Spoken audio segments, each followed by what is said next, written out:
देखिए सहायक संधि प्रणाली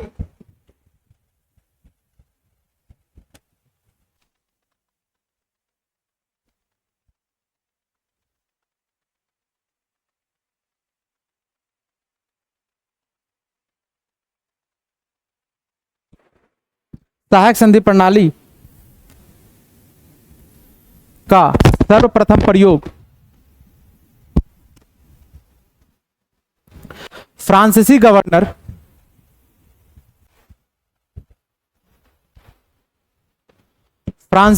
गवर्नर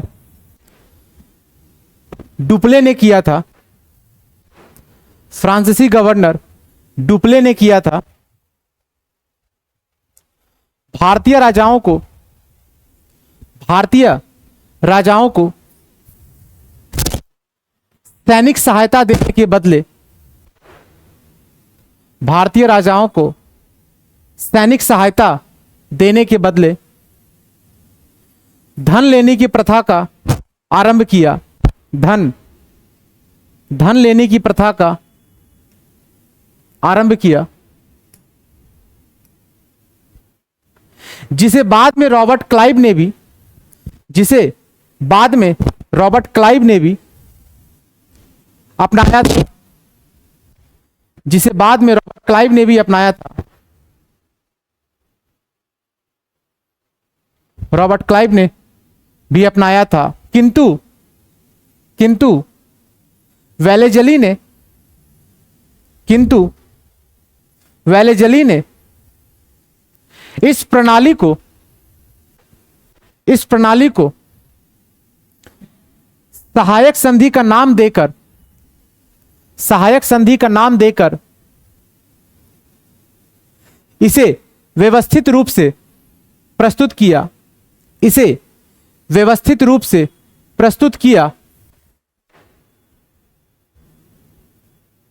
जो ब्रिटिश साम्राज्यवाद की नीति का विस्तार किया।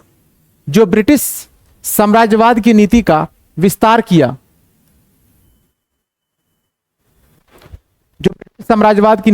विस्तार किया। देखिए सहायक संधि प्रणाली, नाम सुन के कैसा लग रहा है? थोड़ा सा तोड़िए नाम को। संधि विच्छेद पढ़े हैं ना बचपन में, वर्ड को कैसे तोड़ा जाता है, तो थोड़ा सा वर्ड को तोड़ दीजिए, डिवाइड कर दीजिए, आपको पता चल जाएगा ये क्या होता है। सहायक का मतलब क्या होता है? हेल्प करना। नॉर्मल वर्ड में अगर हम बोलते हैं हमने आपका सहायता किया, आपने हमारा सहायता किया, तुम क्या बोलेंगे? आपने हमारा हेल्प किया। संधि यहां पे लग गया, मतलब हम जो सहायता किसी को कर रहे हैं, कुछ ना कुछ तो यहां पे गड़बड़ है, कुछ अलायंस कर रहे होंगे या तो, है ना। यानी कि हमने क्या किया? सहायता के बदले आपसे हम कुछ मांग रहे हैं। लेकिन रियल मायने में सहायता का मतलब क्या होता है? निस्वार्थ भाव से सहायता कीजिए किसी का भी, और अंग्रेज निस्वार्थ भाव से कितना सहायता कर वो आपको पता चल रहा है। और इसको क्या नाम दे दिया गया? सहायक संधि प्रणाली। अगर सहायक प्रणाली होता तो हम कह सकते थे कि यह ब्रिटिश का एक निस्वार्थ प्रणाली था। लेकिन यहां पे संधि लग गया। संधि का मतलब क्या है? कि जरूर कुछ ना कुछ दोनों में बात हुआ है, ठीक है। तो यानी कि सहायक का मतलब सहायता वो दे रहा है, और संधि का मतलब क्या कर रहा है? अब कुछ डॉक्यूमेंट्स पे साइन किया जा रहा है कि भैया अगर आपका हम सहायता करेंगे तो बदले में कुछ ना कुछ आपसे तो हम लेंगे ही लेंगे। और वो बन गया सहायक संधि प्रणाली, यानी कि सब्सिडरी अलायंस कहा जाता है इसको। अब देखिए इसको फिगर के थ्रू अगर समझिएगा, जैसे ये पटना, ठीक है, और एक साइड हम कहते हैं आरा। पटना में भी एक राजा है और यहां भी राजा है। ब्रिटिश को इन दोनों पे शासन करना है। ध्यान दीजिएगा, पटना में भी राजा है, रियासत, और आरा में भी रियासत है, और ब्रिटिश को दोनों पे शासन करना है। तो कैसे करेगा? दूसरी चीज, यह जो रियासत का राजा है इसको क्या चाहिए? आरा। और इसको क्या चाहिए? पटना। तो दोनों में क्या चल रहा है? आपसी संघर्ष। तो ब्रिटिश आएगा और बोलेगा पटना के राजा को कि आपको आरा वाला से दिक्कत है ना, वो आपको टेंशन दे रहा है ना, टेंशन मत लीजिए, उस टेंशन को दूर करने के लिए हम आ गए। बोला कैसे कीजिएगा? तो कुछ नहीं करना है आपको, वो हम करेंगे। इलाका आपका, लेकिन धमाका मेरा ही रहेगा।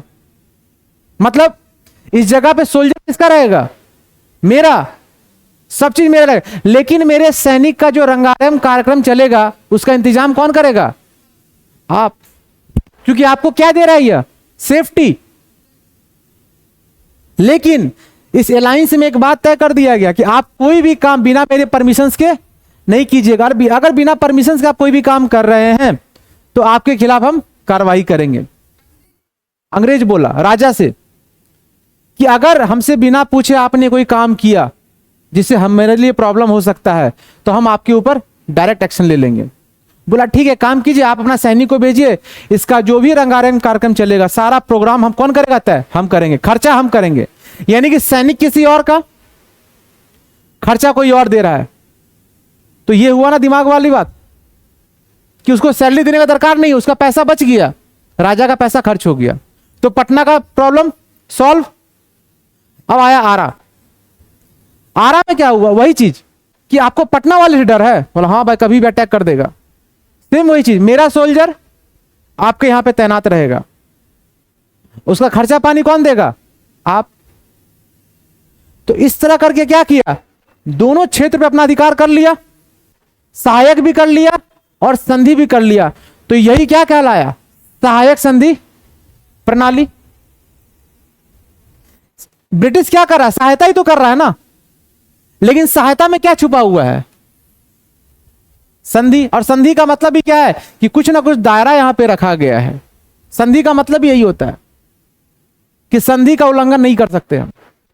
तो हो गया संधि, सब्सिडी अलायंस।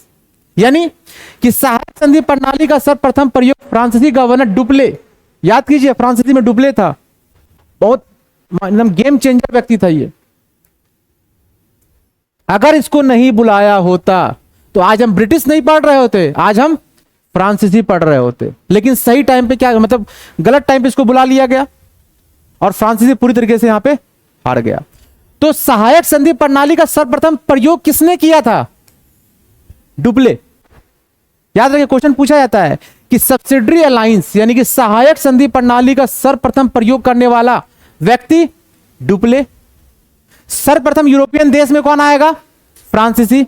बट भारतीय राजाओं को सैनिक सहायता देने के बदले धन लेने की प्रथा का आरंभ किया। सेम वही चीज है, सैनिक सहायता देंगे, सारा खर्चा वगैरह धन वगैरह जो भी करेगा वो करेगा। लेकिन रॉबर्ट क्लाइव ने इसे अपनाया था। सर्वप्रथम ला कौन रहा है? डुप्ले। फिर अपनाया कौन? रॉबर्ट क्लाइव भी किंतु वेलेजली ने इस प्रणाली को सही तरीके से यूज किया। मत अब यह ध्यान रखिए कि रॉबर्ट क्लाइव ने क्या किया था? बंगाल में ब्रिटिश सत्ता को स्थापित किया था, है ना। हेस्टिंग ने क्या किया? उसकी परंपरा को धीरे धीरे आगे बढ़ाया। और ये क्या करता है वेलेजली अंकल? सहायक संधि प्रणाली का नाम देकर उस क्षेत्र पे अपना अधिकार कर लेता है। तो यहां पे 3 तरीका क्वेश्चन बनेगा। सबसे पहला कि सहायक संधि प्रणाली को सबसे पहले इंट्रोड्यूस कौन कर रहा है फर्स्ट टाइम? तो डुप्ले, जो कि फ्रांस से संबंधित है। बट सहायक संधि प्रणाली को पूर्ण रूप से व्यवस्थित कौन कर रहा है? वेलेजली। 2 क्वेश्चन बनेगा। कैसे? सहायक संधि प्रणाली के संदर्भ में सही कथनों पर विचार करें। सब्सिडी अलायंस में यानी कि सहायक संधि प्रणाली के संदर्भ में सही कथनों पर विचार करें। पहला स्टेटमेंट कि सहायक संधि प्रणाली को सर्वप्रथम इंट्रोड्यूस करने वाला व्यक्ति डुप्ले था, जो कि एक फ्रांसीसी था। एंड सेकंड पूछेगा कि सहायक संधि प्रणाली को व्यवस्थित करने का श्रेय भारत में वेलेजली को जाता है। यह भी क्या है? सही है, क्योंकि ला कोई और रहा है लेकिन मैनेज कोई और कर रहा है। तो यानी कि अब आपसे कोई अगर पूछ रहा है कि सहायक संधि प्रणाली क्या, तो आप बता सकते हैं ला कौन रहा है? डुप्ले। लेकिन व्यवस्थित कौन कर रहा है? वेलेजली। ठीक है, नेक्स्ट लिखिएगा। सहायक संधि प्रणाली की विशेषताएं। सहायक संधि प्रणाली की विशेषताएं। सहायक संधि प्रणाली की विशेषताएं।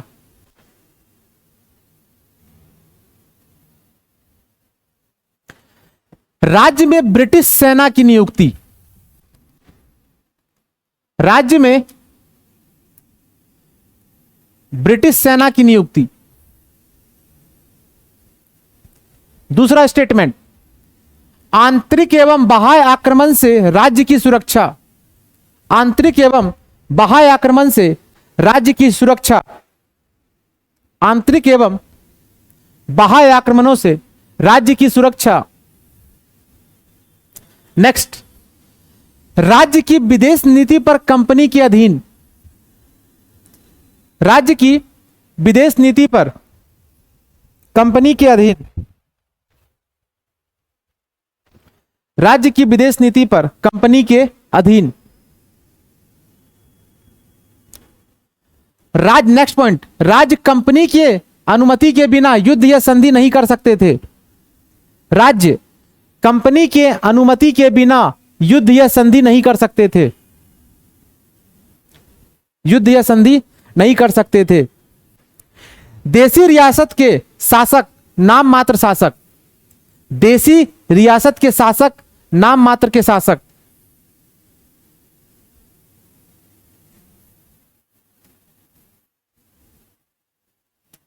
अब समझिए, यानी कि सहायक संधि प्रणाली का विशेषता क्या क्या है।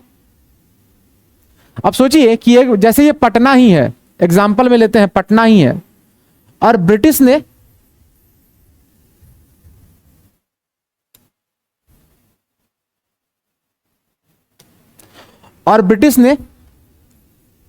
अपना सेना पटना में स्थापित किया।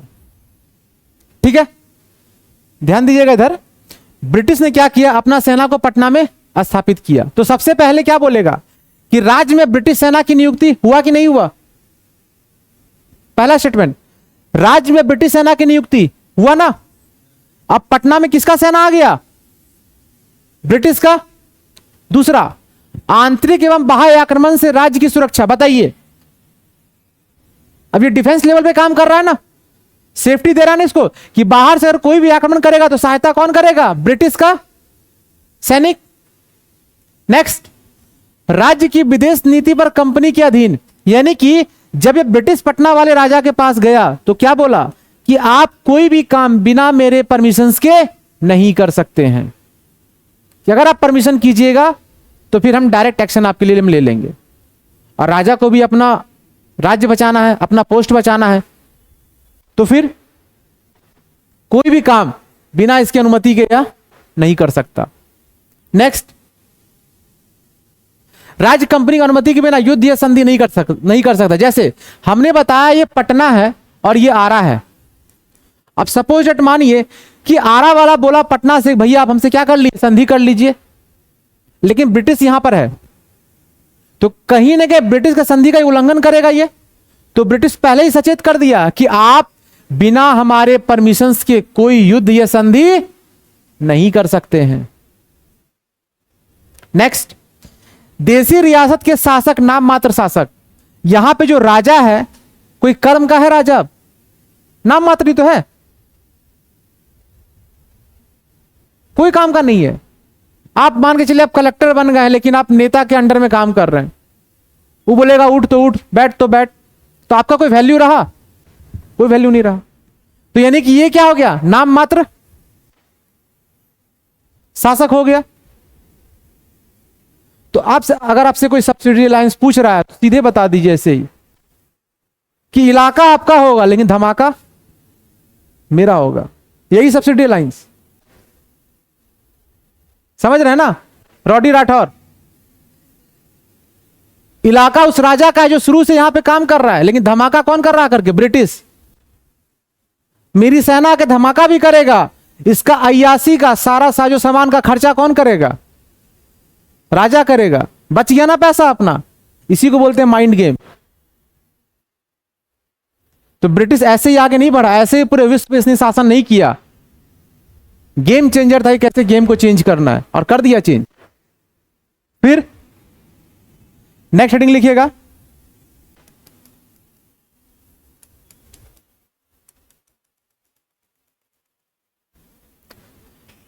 वेलेजली के द्वारा की गई कुछ प्रमुख संधियां। वेलेजली के द्वारा की गई कुछ प्रमुख संधियां। वेलेजली के द्वारा की गई कुछ प्रमुख संधियां। वेलेजली के द्वारा की गई कुछ प्रमुख संधियां। हैदराबाद 1798, हैदराबाद 1798, मैसूर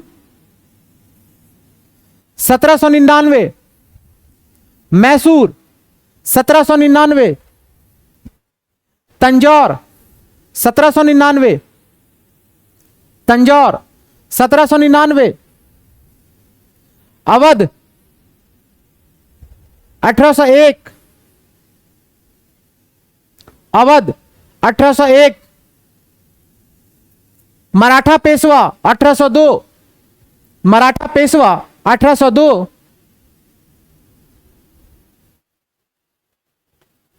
बरार भोसले 1803, बरार भोसले 1803,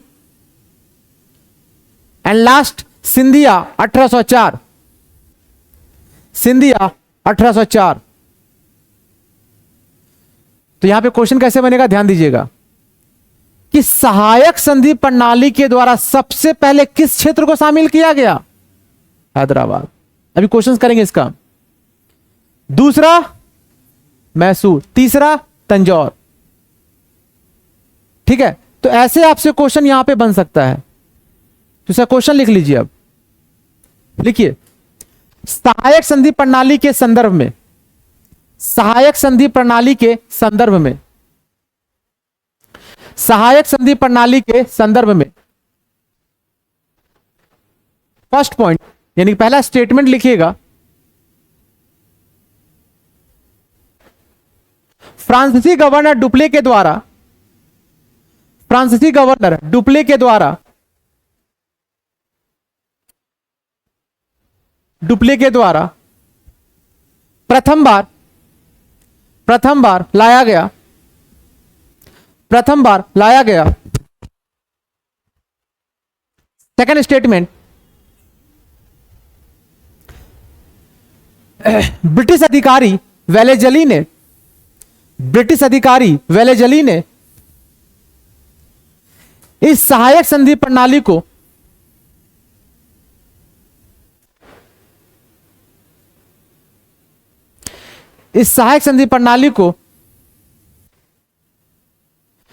व्यवस्थित रूप से उपयोग किया।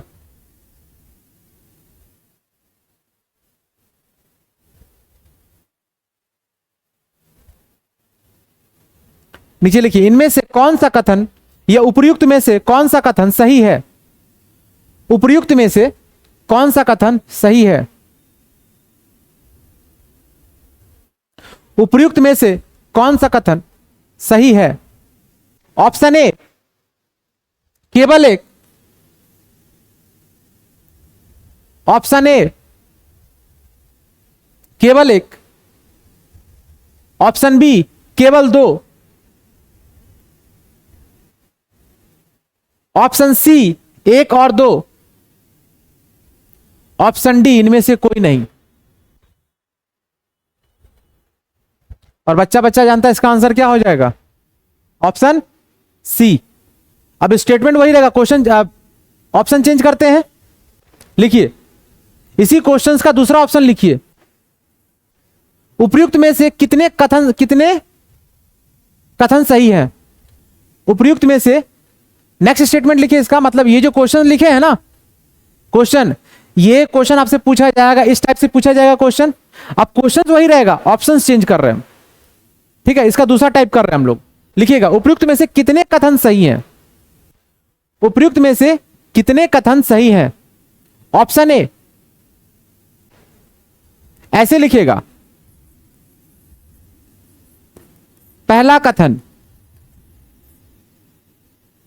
ऑप्शन ए में, ऑप्शन बी दूसरा कथन,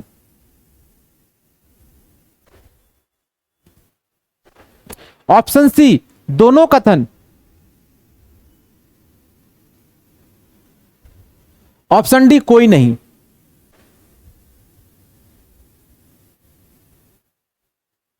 क्या हो जाएगा आंसर? सी हो जाएगा। क्वेश्चन तो वही है ना, पर स्टेटमेंट चेंज हो गया इसका ऑप्शन वाइज। ठीक है, अब लिखिए नेक्स्ट क्वेश्चन। सहायक संधि प्रणाली के द्वारा, सहायक संधि प्रणाली के द्वारा मिलाए गए क्षेत्र को, मिलाए गए क्षेत्र को सही क्रम में व्यवस्थित करें। सहायक संधि प्रणाली के द्वारा मिलाए गए क्षेत्र को, मिलाए गए क्षेत्र को सही क्रम में व्यवस्थित करें। लिखिए option A, option A Hyderabad comma Tanjore. Option A में लिखिएगा Hyderabad comma Tanjore comma Awadh comma Mysore. Option B Tanjore, Tanjore. Option B Hyderabad, Mysore, Tanjore, Awadh. Hyderabad, Mysore, Tanjore, Awadh. Option C Peshwa, Peshwa, Mysore, Mysore, Bhonsle, Awadh. Option D Scindia, Scindia, Peshwa, Mysore, Hyderabad.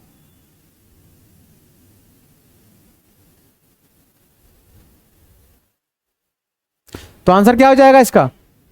B. इस टाइप से क्वेश्चन मिलता है, समझे ना इसको? इस टाइप से आपको क्वेश्चन मिलेगा। अभी इजी लेवल का क्वेश्चन था, अब हार्ड करें इसको। देखिए अब हार्ड कैसे होगा ये क्वेश्चन।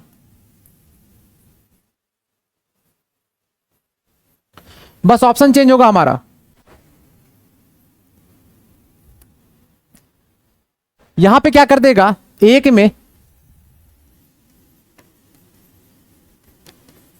हैदराबाद, दो में मैसूर, तीन में तंजौर, चार में अवध, पांच में पेशवा। ये सीरीज। अब ऑप्शन, ऑप्शन ए 1, 3, 4, 2, 5। हार्ड हो रहा है ऑप्शन। अब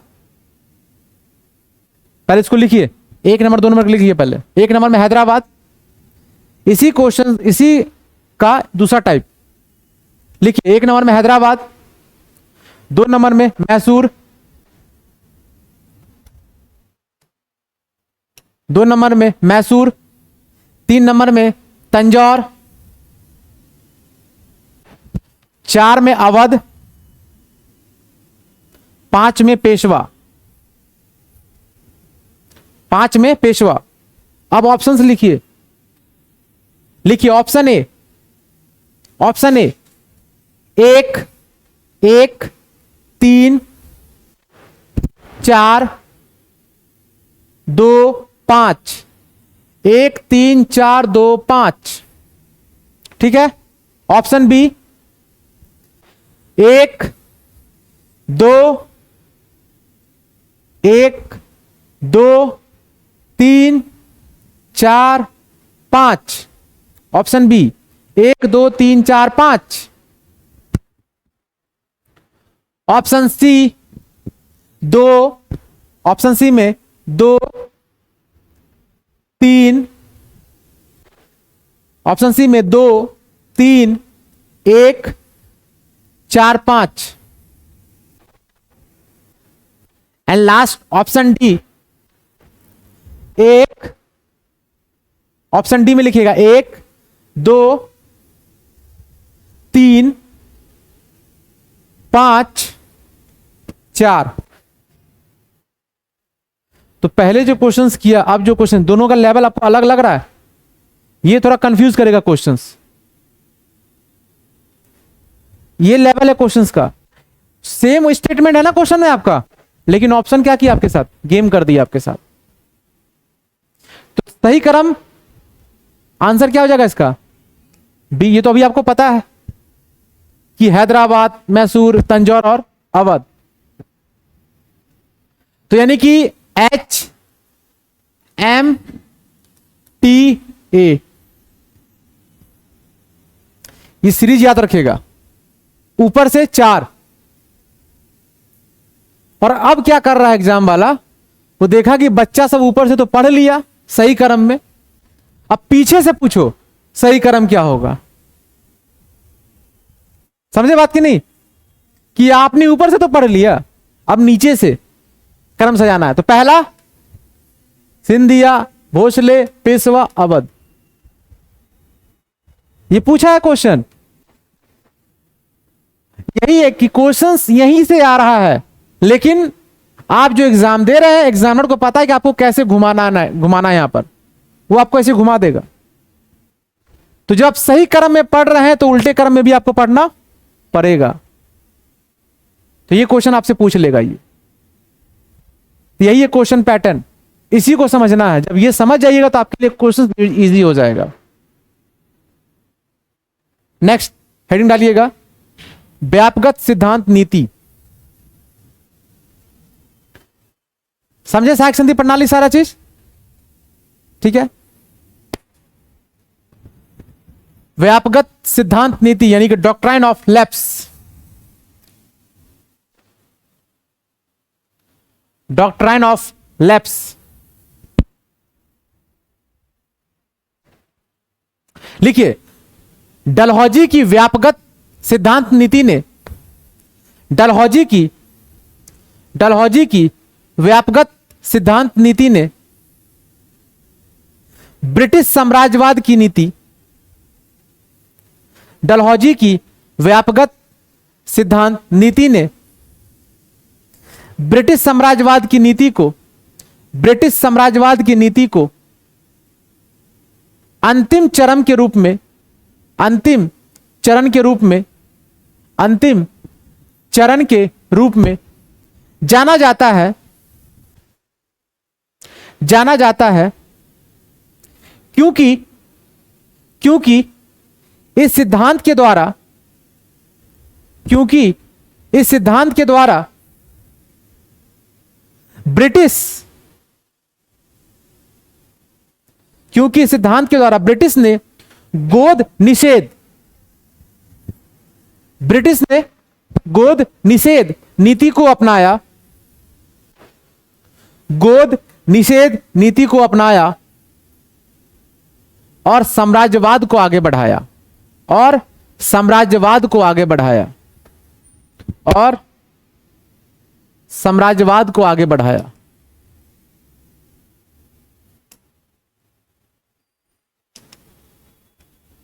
समझ रहे हैं कैसा पॉलिसी था ये। एक पॉलिसी खत्म नहीं हुआ कि दूसरे पॉलिसी को तुरंत इंट्रोड्यूस कर दे रहा है ये। पता है ना 5 गवर्नर जनरल के बारे में, 5 ब्रिटिश अधिकारी, कौन कौन था? 5 जो प्रमुख ब्रिटिश व्यक्ति कौन कौन थे? Robert Clive, Warren Hasting, Wellesley, Cornwallis and Dalhousie. तो रॉबर्ट क्लाइव को तो हमने देख लिया कैसे काम किया उसने, हेस्टिंग को देख लिया, रिंग फेंस की नीति के द्वारा अपना रहा है वो। अभी ये बाकी है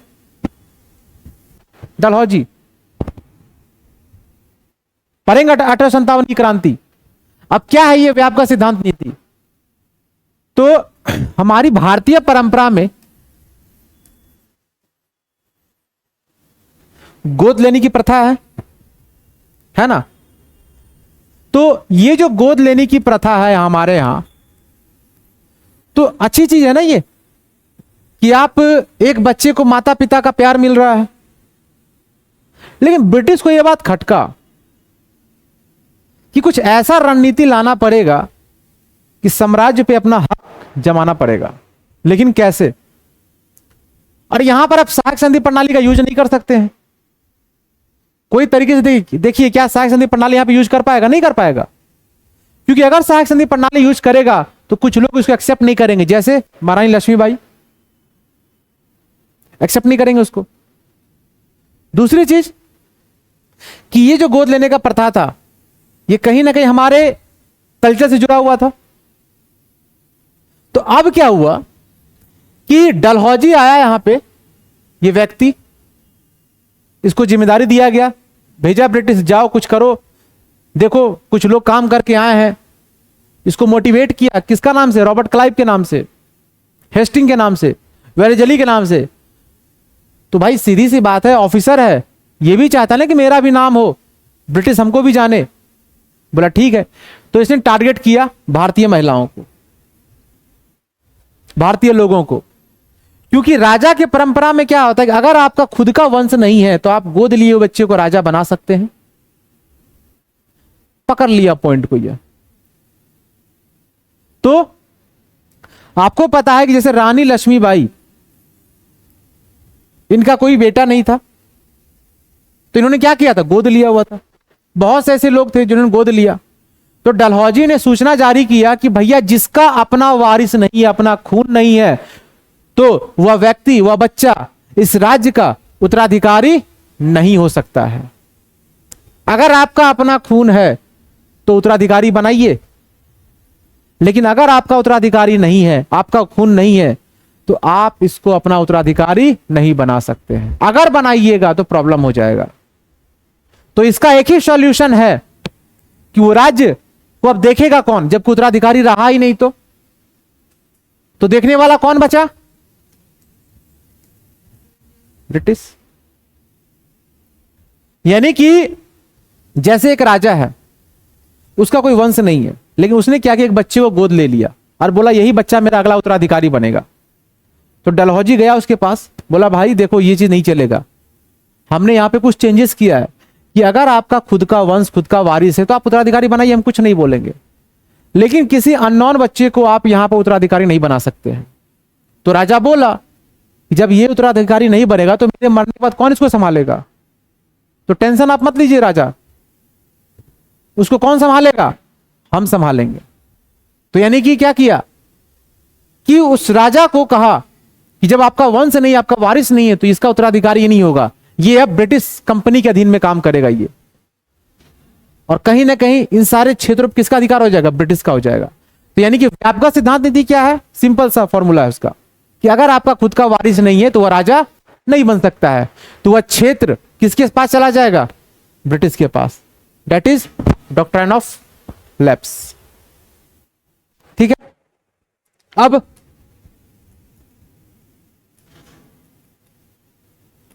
नेक्स्ट लिखिएगा, डलहौजी की व्यापक सिद्धांत नीति के द्वारा, डलहौजी की व्यापक सिद्धांत नीति के द्वारा कुछ देशी क्षेत्र को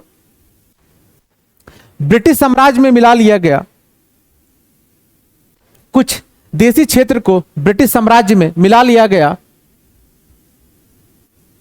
जैसे सतारा 1848, जैसे सतारा 1848,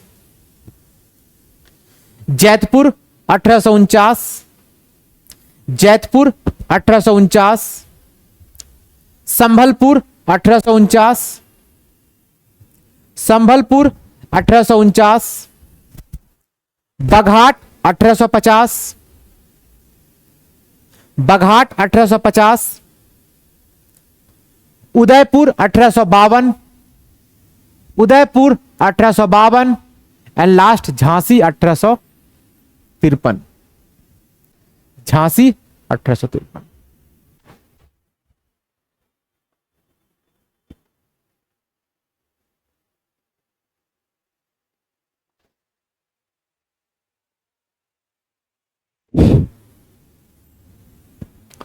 तो यानी कि डलहौजी की जो व्यापक सिद्धांत नीति है, कहना क्या चाह रहा है कि हमने अपने सिद्धांत नीति के द्वारा कुछ क्षेत्रों को अपने कब्जे में कर लिया, चाहे वो सतारा हो, जैतपुर, संबलपुर, बघाट, उदयपुर और झांसी।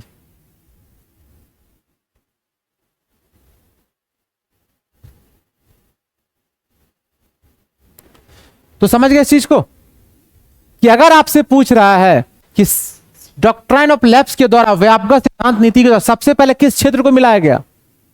सतारा, फिर जैतपुर, फिर संबलपुर, फिर बघाट और फिर उदयपुर एंड लास्ट में झांसी। पढ़ेंगे इसको हम लोग। नीचे क्या लिखा है कि डलहौजी के साम्राज्यवाद नीति के कारण देशी रियासत के शासकों और आम जनता में असंतोष की भावना फैल गई, जो 1857 के विद्रोह के रूप में देखा जा सकता है। तो क्या ये मेंस का क्वेश्चन नहीं है? ये भले आपको आंसर लग रहा है, ये एक निष्कर्ष भी है, क्वेश्चन भी है ये, कि पूछेगा आपसे कि डलहौजी के साम्राज्यवाद नीति के कारण देशी रियासतों के शासकों और आम जनता में असंतोष की भावना फैल गई, जो 1857 के विद्रोह के रूप में देखा जा सकता है। उल्लेख कीजिए, विस्तार से वर्णन कीजिए कि आखिर इसका कारण क्या था। यही तो था कारण। नेक्स्ट, अभी निष्कर्ष भी हो सकता है। जैसे अगर आपसे पूछा डॉक्ट्राइन ऑफ लैप्स के बारे में आपको संक्षेप में वर्णन करना है, एक्सप्लेन कीजिए, तो निष्कर्ष क्या लिखिएगा कि डलहौजी की इस नीति ने क्या किया? ब्रिटिश साम्राज्यवाद को बढ़ाया और आम जनता और में असंतोष का भावना फैल गया, जो कहीं ना कहीं किस युद्ध को, किस विद्रोह को तैयार किया? 1857 का विद्रोह। तो सोचिए, यह क्वेश्चंस भी है और यह निष्कर्ष भी है और यह आपका आंसर भी है। कोई छेड़खानी इसके साथ नहीं होगा। यही स्टेटमेंट आपको क्वेश्चन के रूप में मिल जाएगा। तो यानी कि इस चीज पे फोकस आपको करना पड़ेगा, क्योंकि पीटी के संदर्भ में अभी हम क्वेश्चन करेंगे, लेकिन मेंस के संदर्भ में ये इंपॉर्टेंट है, क्योंकि जब तक आप इसको नहीं कीजिएगा, नहीं देखिएगा, तब तक आपको समझ में नहीं आएगा आखिर ये कहना क्या चाह रहा है। तो डलहौजी के व्यापक सिद्धांत नीति समझ गए? इसमें कोई दिक्कत नहीं ना? तो क्वेश्चन लिखिए।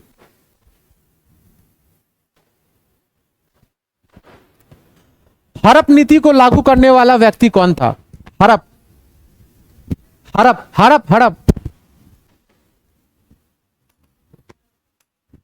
हड़पना, हड़प नीति को लाने वाला व्यक्ति कौन था? हड़प नीति को लाने वाला व्यक्ति कौन था? Option A Robert Clive, option A Robert Clive, option B Dalhousie, option C Hasting, option D Cornwallis.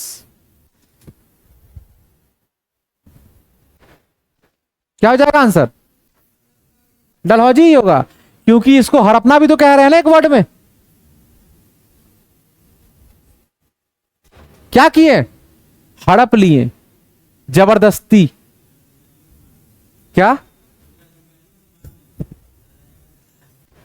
तो वही तो करना है इसको।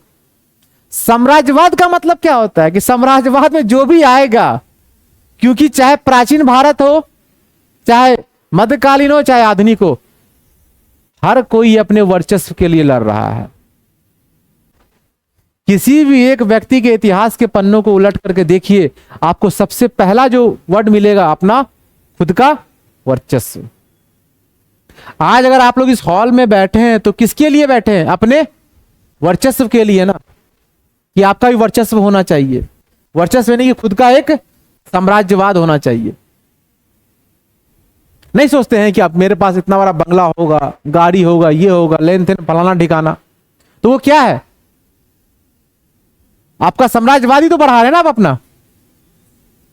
तो प्राचीन भारत हो चाहे आधुनिक भारत हो चाहे मध्यकालीन भारत हो, लड़ाई एक ही चीज का है, साम्राज्यवाद। और इसके लिए सत्ता आपको चाहिए।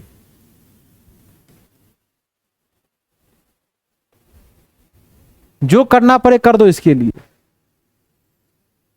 लेकिन सत्ता लेना पड़ेगा।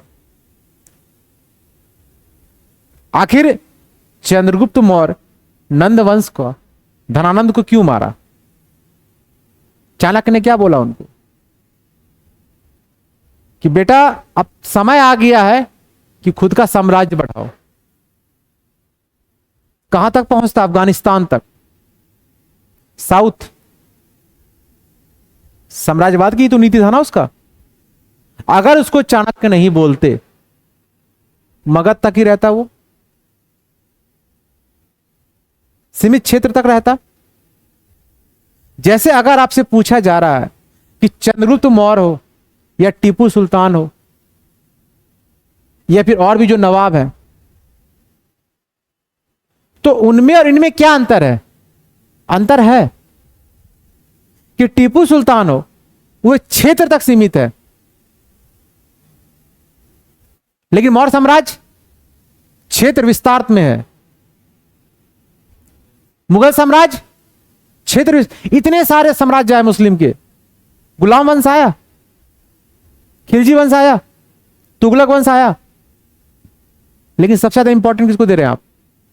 मुगल वंश को। क्यों? साम्राज्य का विस्तार सबसे लंबा था उसका। मराठा साम्राज्य कि छत्रपति शिवाजी के मन में यह बैठ गया था कि हमको एनी हाउ कुछ ना कुछ तो करना पड़ेगा।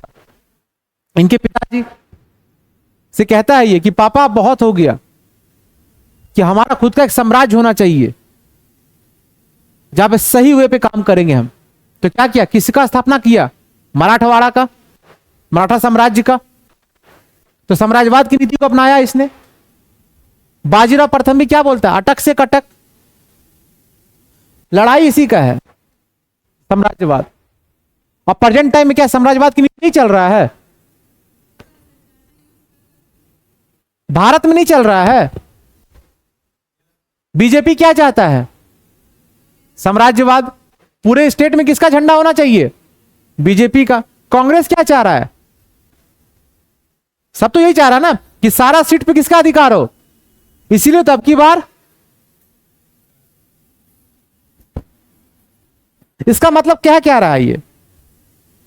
तो राजनीतिक स्ट्रक्चर के द्वारा साम्राज्यवाद की नीति को बढ़ाना है। बहुत तरीका है, लेकिन इनका क्या तरीका? इनका यही तरीका है ना। तानाशाह तो नहीं बन सकता है यह। तो 400 पार। सोचिए कि अगर 543 में 400 सीट अगर इसको आ गया और इधर 143 सीट, तो क्या वैल्यू रह जाएगा इसका? विपक्ष का कोई मतलब ही नहीं होगा। तो कहने का तात्पर्य क्या है? हर कोई चाह रहा है,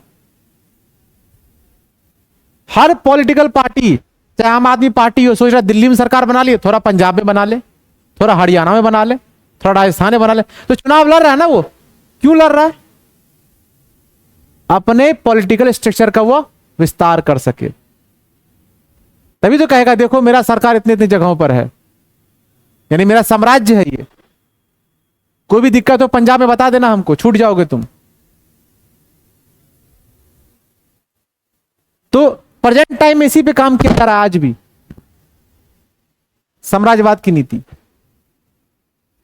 तो क्वेश्चन यहां पे मेंस के संदर्भ में पूछा था वर्ल्ड हिस्ट्री में कि साम्राज्यवाद की नीति को लेकर के भारतीय इतिहास में जो बदलाव हुआ है और जो वर्चस्व की जो लड़ाई चली है, इसके बारे में आपको वर्णन करना है। कहीं पर रटने का कोई फोकस नहीं है आपका। कंसेप्ट समझिए इसको। साम्राज्यवाद की नीति जब भारत में है तो हर कोई अपने वर्चस्व के लिए लड़ रहा है। आखिर पांचों कंपनियां लड़ क्यों रही है? वर्चस्व के लिए। कांग्रेस पार्टी के लोग खुद में ही क्यों लड़ रहे हैं? अपने अपने वर्चस्व के लिए। तभी तो इतना लेट हुआ। मुगल क्या कर रहा है? अपने वर्चस्व के लिए लड़ रहा है। प्राचीन भारत में भी यही हो रहा है। तो वर्चस्व की लड़ाई है यहां पर, क्योंकि साम्राज्यवाद सबको चाहिए। यहां पे बैठा हर एक शख्स को चाहिए साम्राज्यवाद। लोग कहते हैं ना कि भाई मेरा जमीन पटना में नहीं, मेरा जमीन और भी जगहों पर है, यानी मेरा साम्राज्य बढ़ रहा है। लिखिएगा नेक्स्ट पॉइंट। डलहौजी की साम्राज्यवाद नीति के कारण, डलहौजी की साम्राज्यवाद नीति के कारण देसी रियासत के शासकों, देसी रियासत के शासकों और आम जनता में, असंतोष की भावना फैल गई, असंतोष की भावना फैल गई, जो 1857 के विद्रोह के रूप में देखा जा सकता है, जो 1857 के विद्रोह के रूप में देखा जा सकता है। तो ये क्वेश्चंस भी है मेंस का और ये निष्कर्ष भी है, ठीक है।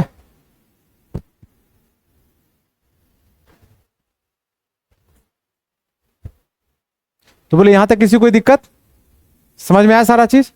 इस पे फोकस कीजिएगा। अब देखिए, अभी आपने सहायक संधि पढ़ लिया और डॉक्ट्रिन ऑफ लैप्स भी पढ़ लिया। अब क्वेश्चन को, जो आपने क्वेश्चंस किया था, अब उससे भी हार्ड करे क्वेश्चंस। जो भी आपने क्वेश्चंस किया उससे भी ज्यादा हार्ड कर देंगे। अब लिखिए,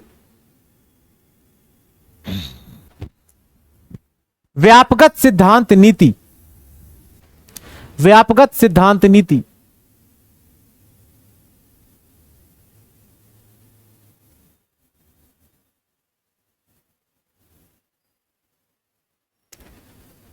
लिखिए, एक नंबर देकर के, एक नंबर देकर के लिखिएगा, एक नंबर। तंजौर, तंजौर,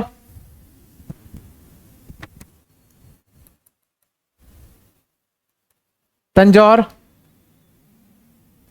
सतारा, सतारा,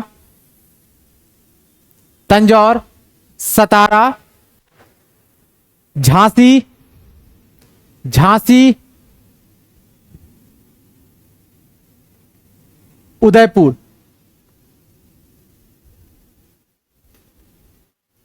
दो नंबर लिखिएगा, सतारा, सतारा, बघाट, सतारा, बघाट, जैतपुर, जैतपुर, झांसी।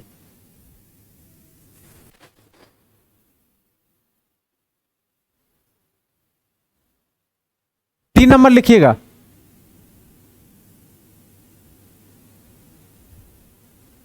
सिंधिया, सिंधिया, बघाट, सतारा, झांसी।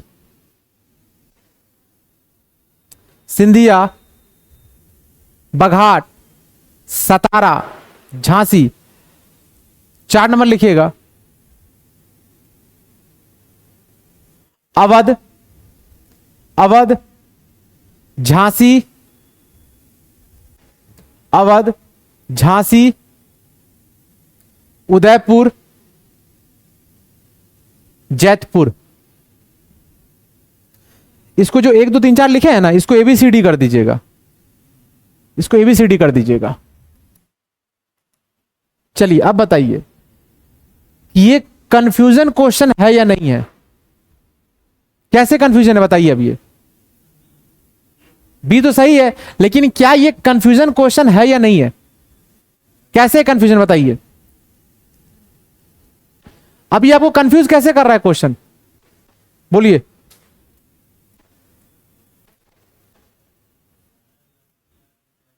क्या मतलब सहायक संधि भी मिला दिया और व्यापक भी मिला दिया, लेकिन दोनों का क्षेत्र क्या अलग अलग है ना, एक तो नहीं है, तो ये कंफ्यूज करेगा आपको।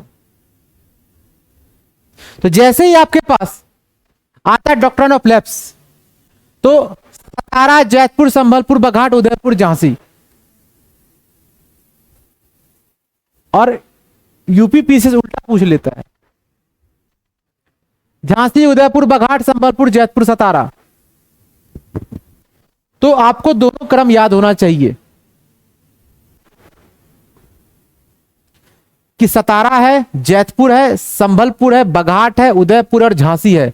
यह वह क्षेत्र है जिसको व्यापक सिद्धांत नीति के द्वारा ब्रिटिश ने अपने कब्जे में किया था। तो इस तरह का क्वेश्चन भी आपको देखने को मिलेगा। तो यानी जब भी पढ़िएगा डॉक्ट्रिन ऑफ लैप्स, व्यापक सिद्धांत नीति या हड़प नीति, इसी को हड़प नीति भी कहा जा रहा है।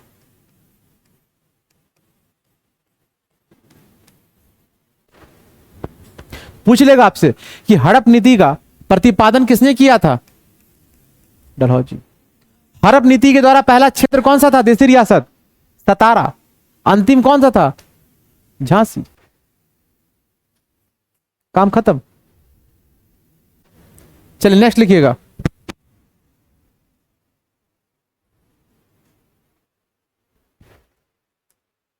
ब्रिटिश की आर्थिक नीतियां। ब्रिटिश की आर्थिक नीतियां।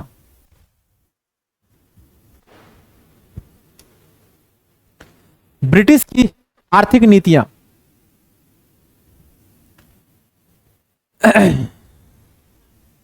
आर्थिक नीतियां मतलब समझ रहे हैं क्या चीज? पैसा। ब्रिटिश को क्या चाहिए? सबको क्या चाहिए? पैसा। पैसा ही चाहिए सबको। प्यार व्यार बाद में। पैसा है ना तभी प्यार है। हाँ, अगर पॉकेट में खर्च करने के लिए पैसा है तब दोस्त यार सब आपके साथ हैं। अगर नहीं है पैसा तो फिर कोई वैल्यू नहीं है। तो ब्रिटिश को भी क्या चाहिए? पैसा। अय्यासी वहीं से ना होगा। जब फालतू पैसा आने लगता है, सोचिए कि किसी दिन आप रोड पे गए, मतलब आप दिनकर गोलंबर से बड़े मछुआ टोली, अब मछुआ टोली के पास क्या हुआ? आपको मिल गया 500 रुपए का नोट मिल गया, 2 करोड़ में 500 रुपए का नोट मिल गया। तो अंदर में क्या आएगा? जंग जीतने वाला खुशी आएगा कि 500 रुपए मिल गया। तो क्या करें? कहीं ना कहीं खर्च तो करना पड़ेगा। तो मन में 50 तरह का सवाल है, कहां खर्च करे? बिरयानी खा ले कि टी शर्ट खरीद ले? कुछ तो खा ले। क्या कीजिएगा आप? अभिरंजन। तो इसका मतलब क्या है? जब फालतू पैसा आने लगता है उसको निकलने का रास्ता भी तो चाहिए। तो ये जो घूस का जो पैसा आता है वो कहां जाएगा? अय्यासी, रंगारंग कार्यक्रम में तो जाएगा। उसको रंगारंग कार्यक्रम ही बोलते हैं जो अय्यासी होता है। कि पहले आप 500 रुपए का कपड़ा पहनते थे और जैसे बेगारी पैसा आया तो 5000 का जींस खरीदिएगा। पहले आपका जीवन नॉर्मल लाइफ था और अब स्टैंडर्ड लाइफ हो गया है। तो कहीं ना कहीं तो खर्च करना पड़ेगा ना पैसा। तो सबको पैसा चाहिए। लेकिन ब्रिटिश को ये पैसा देगा कौन? अब भारत से जाएगा पैसा, वो ड्रेन ऑफ वेल्थ। सारा पैसा बह के कहां चला जाएगा? ब्रिटेन। कैसे जाएगा? जाने का भाई रास्ता भी तो चाहिए।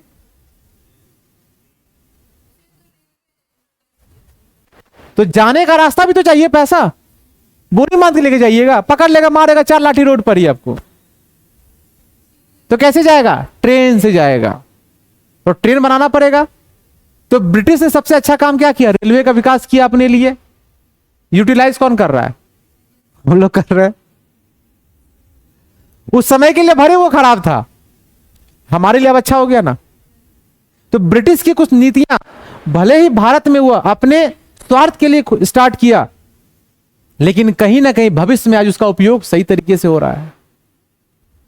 ट्रेन सुविधा जो आपको मिला है उसको अपना ही करना था। हर कोई अपना ही करता है, लेकिन उसका फायदा आज हम ले रहे हैं ना। तो यही है किस प्रकार अपनी आर्थिक नीति को मजबूत किया। तो इसके लिए दूसरा व्यक्ति को बुलाया जाएगा कि भाई डलहौजी ने ला तो दिया, लेकिन अब इसको सेफ्टी भी तो देना है। तो क्या चाहिए सेफ्टी के लिए? ट्रेन में कौन रहता है सेफ्टी के लिए? RPF, RPSF, police. डलहौजी ने ये तो ला दिया, ट्रेन चलवा दी है, भैया इसको सुरक्षा कौन देगा? मेट्रो को सुरक्षा कौन दे रहा है? सीआईएसएफ, है ना? तो वैसे ही आगे चल के किसको लाया जाएगा? कॉर्नवालिस को। तो देख रहे हैं हर एक व्यक्ति का इंपॉर्टेंस यहां पर है। तो लिखिए ब्रिटिश की आर्थिक नीतियां। पहला पॉइंट, भारत में सर्वप्रथम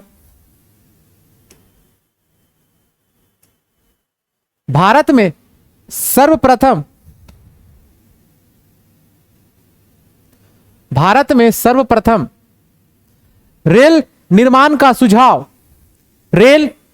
का सुझाव 1831-32 में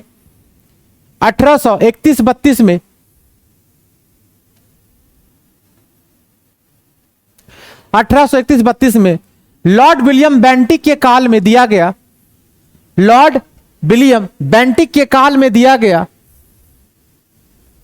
लेकिन रेलवे लाइन बिछाने की योजना का प्रस्ताव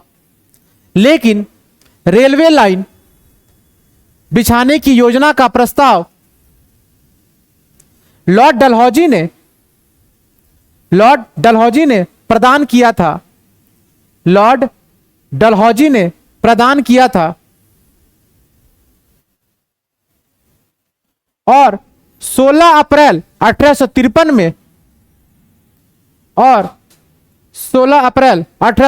में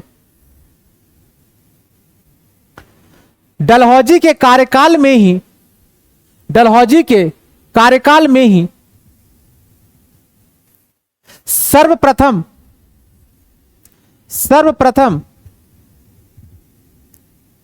मुंबई से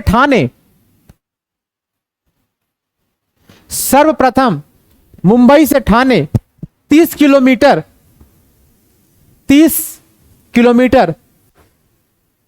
पहली रेल का संचालन किया गया था।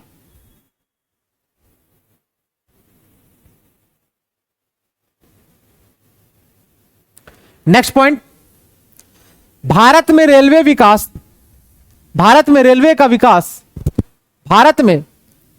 का विकास ने ब्रिटिश की साम्राज्यवादी हितों को पूरा किया।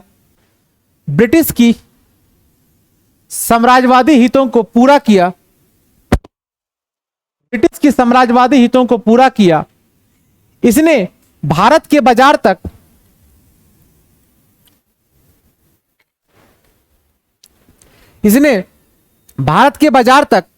पहुंच बढ़ाने एवं धन के बहिर्गमन।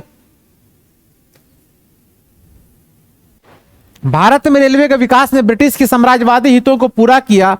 इसमें भारत के बाजार तक पहुंच बढ़ाने एवं धन के बहिर्गमन का उद्देश्य को बढ़ावा दिया।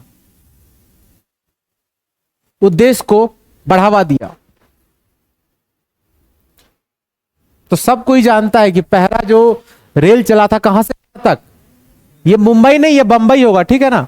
ये टाइपिंग में आजकल बंबई लिखाता है, ये बंबई है, ये मुंबई नहीं है,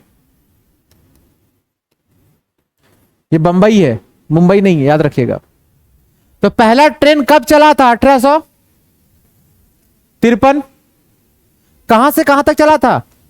बंबई से ठाणे 30 किलो। ये सब कोई पढ़ता है, ये हर बुक में लिखा हुआ है। लेकिन इसका लाने का पीछे रीजन क्या था?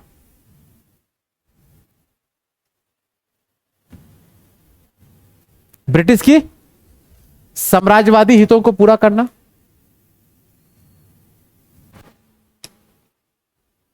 यानी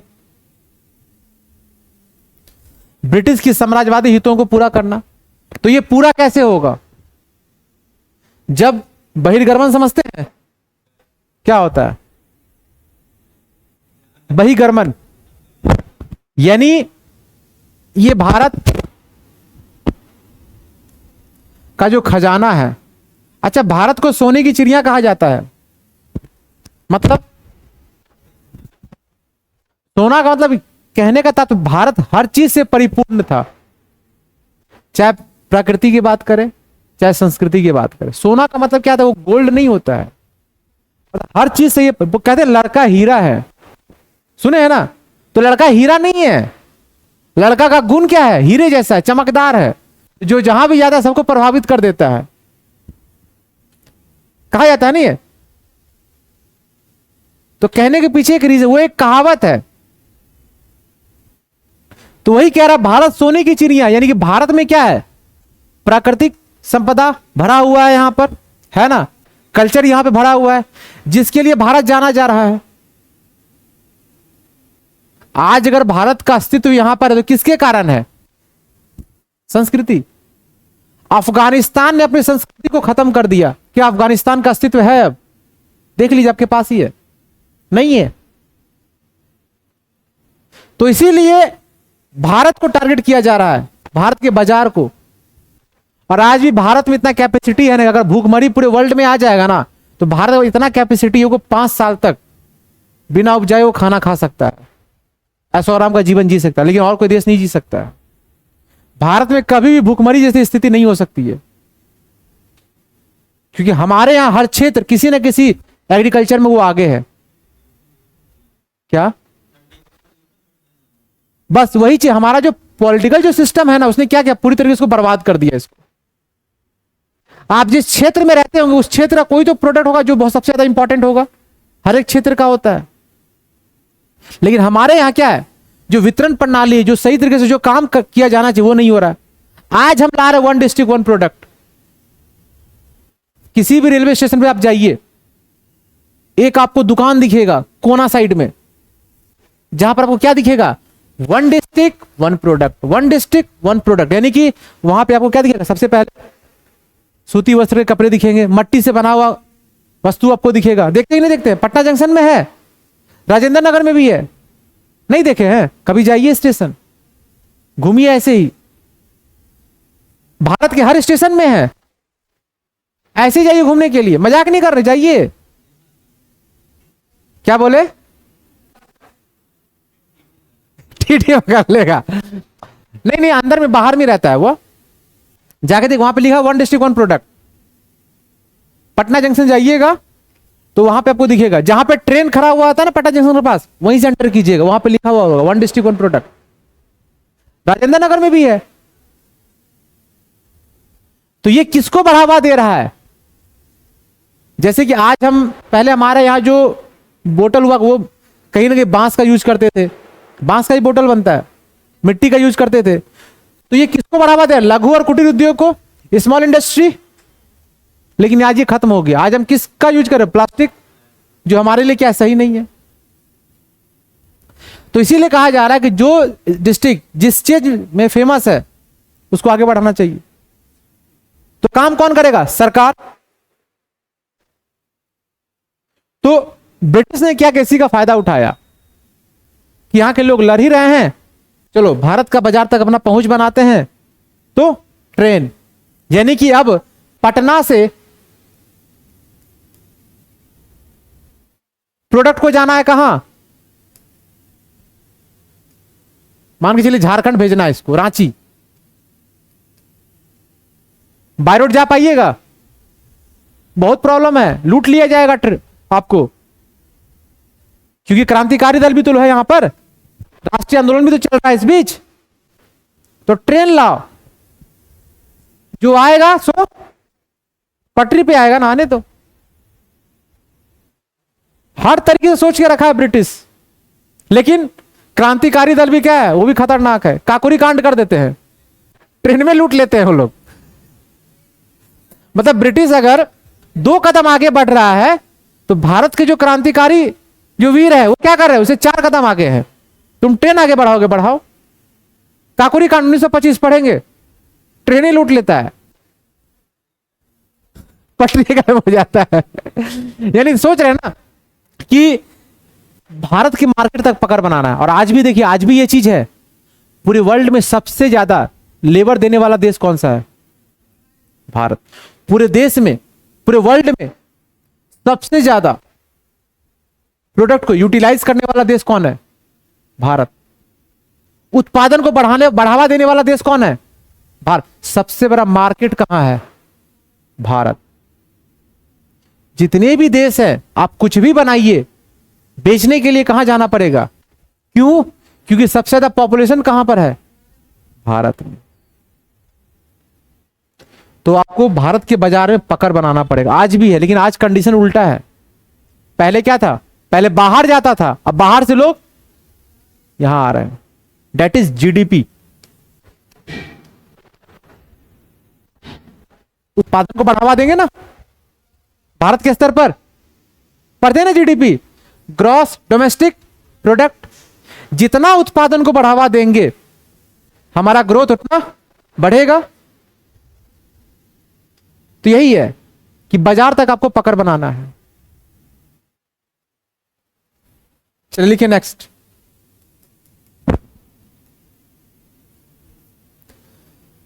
लिखिए भारत में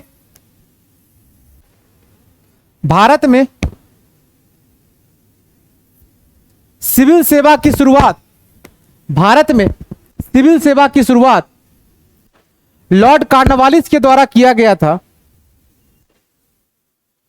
भारत में सिविल सेवा की शुरुआत लॉर्ड कॉर्नवालिस के द्वारा किया गया था।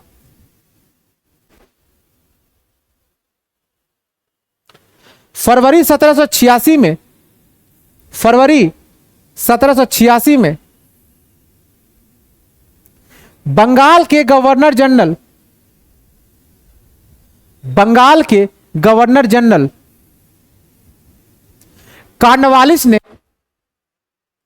कॉर्नवालिस ने कंपनी के शासन व्यवस्था में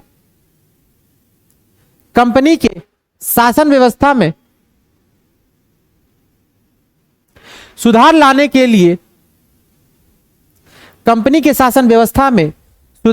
के लिए कॉर्नवालिस कोड का निर्माण किया था।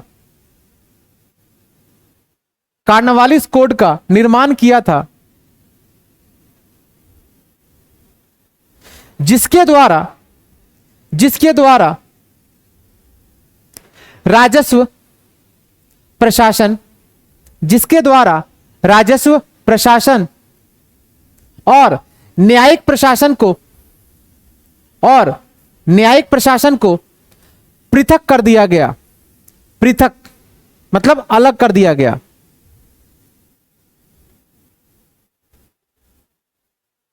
कॉर्नवालिस को ही, नेक्स्ट पॉइंट, कॉर्नवालिस को ही भारत में सिविल सेवा का जनक कहा जाता है। कॉर्नवालिस को ही भारत में सिविल सेवा का जनक कहा जाता है। और कॉर्नवालिस के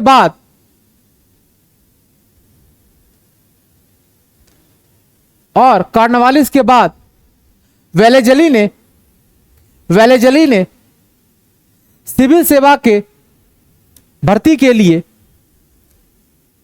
कॉर्नवालिस के बाद लॉर्ड वेलेजली ने सिविल सेवा में भर्ती के लिए प्रशिक्षण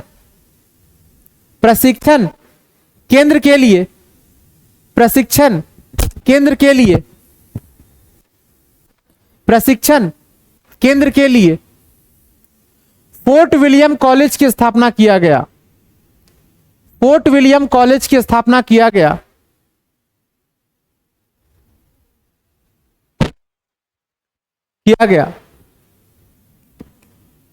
भारत में नेक्स्ट पॉइंट करके लिखिएगा। भारत में पुलिस सेवा ब्रैकेट में 1792। भारत में पुलिस सेवा का जनक कॉर्नवालिस को माना जाता है।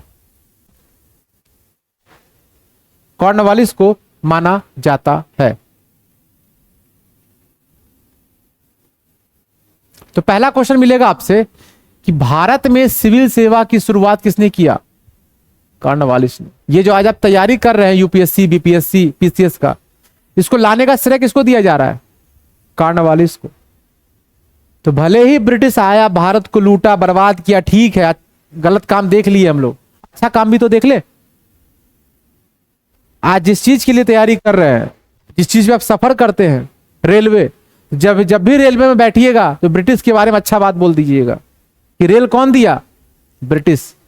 ये जो आप एग्जाम दे रहे हैं पीसीएस का या सिविल सर्विसेज का, इसका जनक किसको कहा जा रहा है? कर्नवालिस अंकल को। तो ब्रिटिश की कुछ नीतियों ने ब्रिटिश के स्वार्थ के लिए काम तो किया, लेकिन वही स्वार्थ भारत का जरूरत बन गया। ब्रिटिश की कुछ नीतियों ने ब्रिटिश के स्वार्थ के लिए काम तो किया, लेकिन वही ब्रिटिश का स्वार्थ आज भारत का क्या बन गया? जरूरत है कि नहीं है? तो वही चीज है। उसके बाद पुलिस, यानी कि स्थानीय सेना। पुलिस क्या स्थानीय सेना ही तो है ना? पुलिस का मतलब क्या? स्थानीय सेना। पढ़ते हैं ना, Bihar police, Jharkhand police, Rajasthan police, UP police, सब क्या है? लोकल। तो यानी कि ये क्या, जो हमारा लोकल डिफेंस है ये, यानी कि स्थानीय सेना है ये। तो पुलिस को भी लाने का जिम्मेदारी किसको दिया गया? कॉर्नवालिस। लेकिन ये जो सिविल सेवा का जो लोग यहां पर आ रहे हैं, इनको ट्रेनिंग भी तो दिया जाएगा। तो ट्रेनिंग के लिए कॉलेज का स्थापना कौन किया? Fort William college, Calcutta. और आज इसका ट्रेनिंग कहां हो रहा है? लवासना, मसूरी। तो सोचिए, जिस चीज के बारे में आप पढ़ रहे, जान रहे हैं, उसका अस्तित्व आपको यहीं से देखने को मिल रहा है। जब भी आपसे कोई पूछ रहा है कि सिविल सेवा या फिर पुलिस सेवा, कॉर्नवालिस, लेकिन ट्रेनिंग फोर्ट विलियम कॉलेज में इसका किया जाएगा। आगे लिखिएगा। हो गया? आज ज्यादा लिख लिए हैं क्या? आज ज्यादा लिख लिए हैं क्या? लास्ट लिख लीजिए इसको, लिखिए। पहला पॉइंट लिखिएगा इसमें। 1800 में लोक सेवकों के प्रशिक्षण के लिए, 1800 में लोक सेवकों के प्रशिक्षण के लिए फोर्ट विलियम कॉलेज की स्थापना किया गया। फोर्ट विलियम कॉलेज की स्थापना किया गया।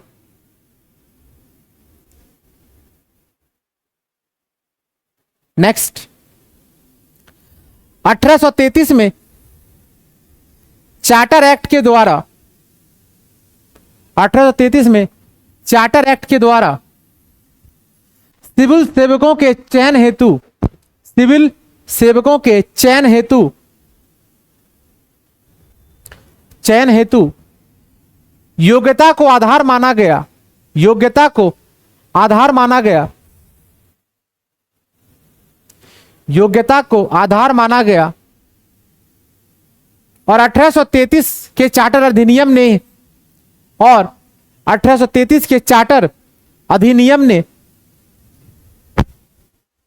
चार्टर अधिनियम ने भारत के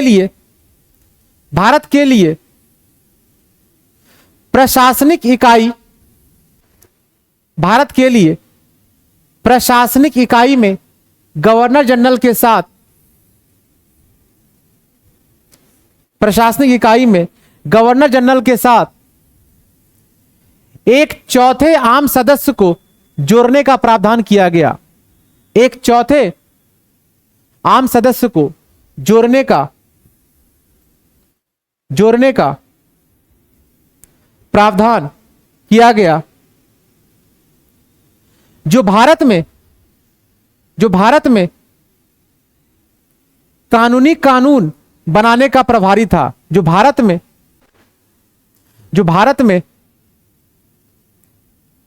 कानून बनाने का प्रभारी था।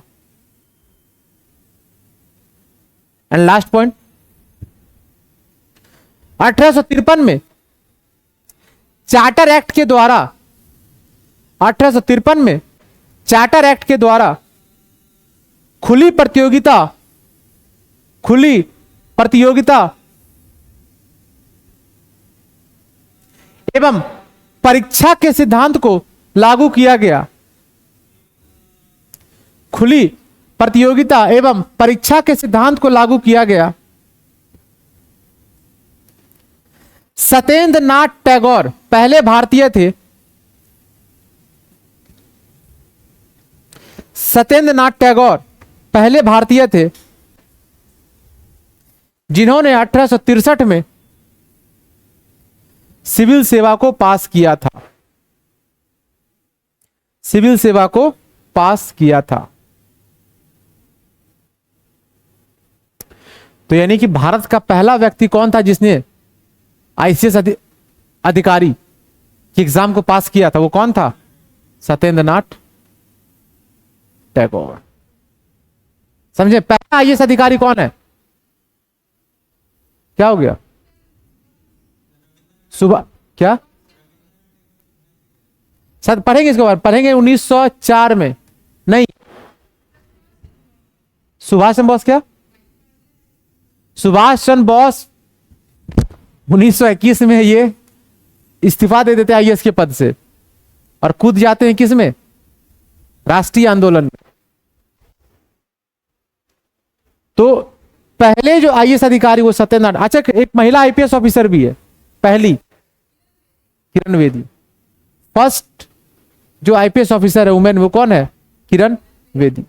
तो यहां पे जो क्वेश्चन आपसे पूछा जाएगा कि 1833 का चार्टर एक्ट में योग्यता का प्रावधान लाया गया। योग्यता मतलब क्या? ग्रेजुएशन पास होना चाहिए। ठीक है। उसके बाद 1853 के चार्टर एक्ट के द्वारा खुली प्रतियोगिता में परीक्षा के सिद्धांत को लागू किया गया, जिसमें सत्येंद्रनाथ टैगोर पहले भारतीय जिन्होंने 1863 में सिविल सेवा को पास किया था। तो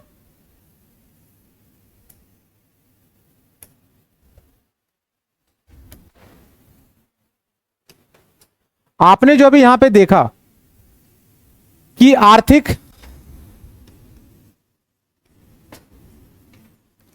प्लस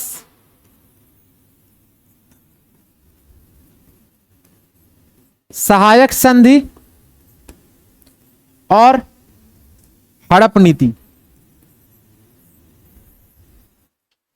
इन तीनों के बाद एक और नीति आएगा जिसको कहते हैं व्यापारिक नीति, जहां पे वाणिज्यिकवाद, पूंजीवाद और औद्योगिकवाद के बारे में हम चर्चा करेंगे, लेकिन मंडे को।